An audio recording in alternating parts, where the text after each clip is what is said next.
and welcome to a new ET Capital video.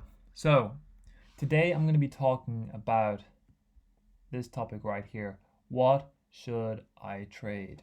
And really, what is the best asset class to trade, or what is the best trading instrument, or what is the best forex pair to trade? Right? There's a thousand instruments you could trade.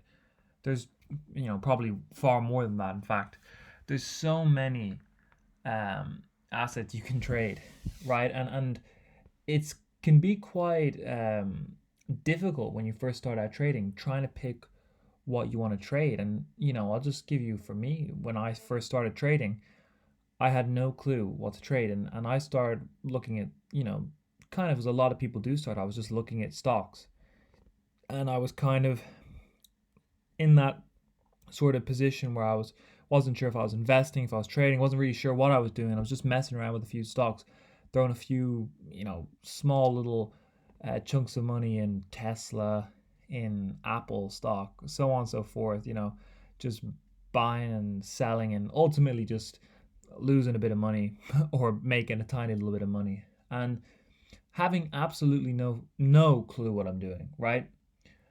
And that was the start of my journey. And that I remember thinking at the time, oh, what should I trade? What stock should I trade? What should I trade? I knew there was so many things you could trade, right? And a lot of people do that. They have this long watch list of either a ridiculous amount of stocks they want to trade, or a ridiculous amount of pairs they want to trade, forex pairs, or what have you. And it can be quite debilitating. It can be a lot. And I think that is one of the things that does make trading so difficult, because the fact of the matter is there are thousands of instruments to trade, there are thousands of strategies to trade, and there are 1,000 ways that any trade can play out, right? So there's so many variations, and navigating that space is very, very difficult. But one of the most important things that you do need to do as a trader is you need to decide what you are going to trade and what is the best thing to trade for you. Now, what should you trade? Okay, let's get right into exactly what you should trade. Right, of course, there is no simple answer here. And the first thing I'm going to say is personal preference. Right? Personal preference, it does matter. Right? Personal preference simply does matter, right? You can look here, I've got a watch list of, now I do not look and I do not trade all of these instruments here. I just have them here really because I just to keep an eye on the markets. I have the US dollar index here, I have the Nasdaq, I have the gold futures, I have US 30, I have the crude oil futures, I have the DAX, I have the UK 100, the Euro Bund futures, Japanese yen currency index, GU, British pound against the US dollar, and so on and so forth, right? And then right at the top, you can see I have gold, XAU USD, and I have the Dixie, which again is the US dollar index. I've got that twice, which I have no idea why. But anyways, this is what I've got here selected in my favorite section. But to be quite frankly honest with you, I only really trade gold. Practically exclusively, I only trade gold. And sometimes I might trade something like GJ or Euro USD if gold is just, say being, maybe it has really low volume or it's completely ranging or the price action is horrible. Sometimes I'll trade an alternative pair, right? But I opted for gold, and really, to be honest with you, there was no particular reason other than I kind of liked the volume, I liked the volatility.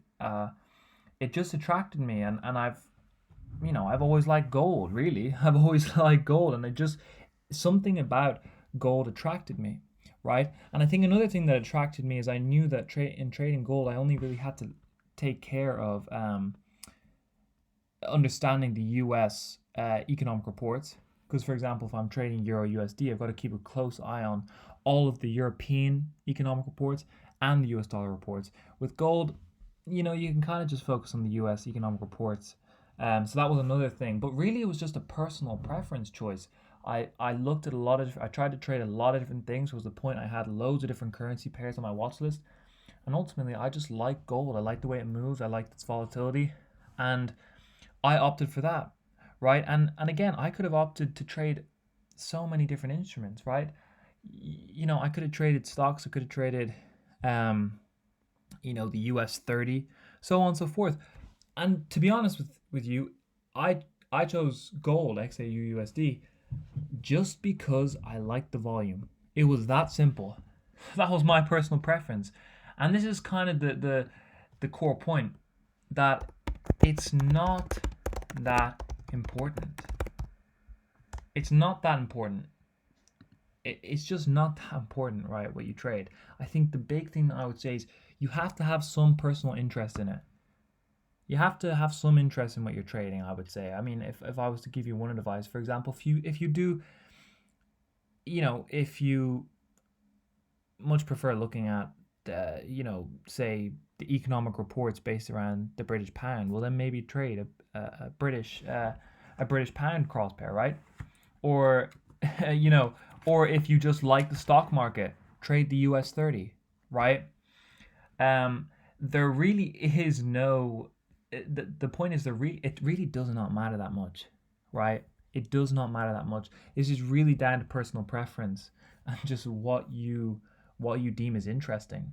And of course, what you like trading, what I would recommend as a beginner, if you're a beginner trader, select just a handful, 3 4 items, and look at them, and just whatever tickles your fancy, go with that and become an expert at that asset class. I now view myself as quite an expert on gold, right? Because I know exactly where prices is, the exact higher time frame levels. I know in the ins and out what the daily's doing, what the weekly's doing, what the monthly's doing, the 4 hour, everything. I know it inside out. I know the US dollar, sorry, the US economy, uh, inside out. I know the economic reports coming up for the US dollar, inside out.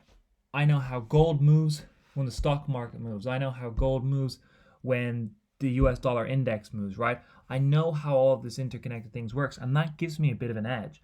So that's really what I would say on this topic is what you should trade is down to personal preference and and kind of simply what tickles your fancy, really.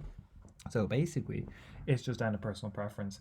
Now, with that being said, I do recommend that there's some things which are more difficult to trade, right? If you're gonna go for some really random cross pair um on if you're just to go for something really random, I don't know, like uh the Russian ruble against whatever, let's just say the Japanese yen, right? It's a bit of a weird cross pair. The volume is probably going to, well, I'd say there'll be volume there, would be very odd. Uh, Perhaps the spread will be high, so on and so forth. You're going to have to be keeping track of Russian news. Do you want to trade that? I doubt it, right? I would keep it simple. And if I was you and you're starting out, and I'm really just going to focus on some simple ones here, uh, I would say focus on these ones, right? Focus on gold, US dollar. Focus on GBP, USD, Euro, USD. And then you can even include in there some things like the US 30. And you could include, what else could you include? We'll leave it at that. I mean, you could also include things like GBP, JPY, right? And this is just a list of 5 options. These are things that I all think are good things to trade, and you can put these on the list. And this is just a place, if you are a beginner trader, to get started. Put these in your list, in your watch list. These 5, and this is meant to say US 30. Put these 5 in your watch list, right? And just mark them out however you mark them out, right? Do your thing. Keep an eye on them. Look at them. And whatever tickles your fancy, whatever you prefer, try hyper focusing on one. I think that is a really good thing, to focus on one pair, right? To focus on one asset class is really beneficial. I find it super beneficial for my trading. And if you perhaps have a slightly different strategy, perhaps if you're a swing trader, it is more appropriate to have, more on your watch list. Maybe then, you can have 5 and you can trade 5. For me, I'm kind of a day trader. I like to focus on one, right? And if that's really not doing well, I focus on maybe 1 or 2 others. But that's a place to get started right there. And at the end of the day, what I'll say, it's down to personal preference, and it doesn't really matter all that much, right? As long as you have interest in what you're trading, as long as what you're trading isn't completely random, and as long as what you're trading has volume, it allows for good spread, right? That is what matters, right? If you're trading some absolute nonsense and you can't even get your orders filled, right? Well, that's an issue. So I would go for things with higher volume, a bit of, a nice little bit of volatility, um, and just test the waters. But ultimately, hone in on one item, one asset class, one forex pair, um, especially if you're a day trader, as well as if you're a scalper. And if you're a swing trader, maybe you can have a couple more. But really, I would do that. Focus, hone in, and that'll help add to your edge. Anyway, that's enough on this video. So good luck, and thanks for watching. And as always, please like and subscribe, and future videos. There's a lot more future videos to come, so stay tuned for those. And thank you very much.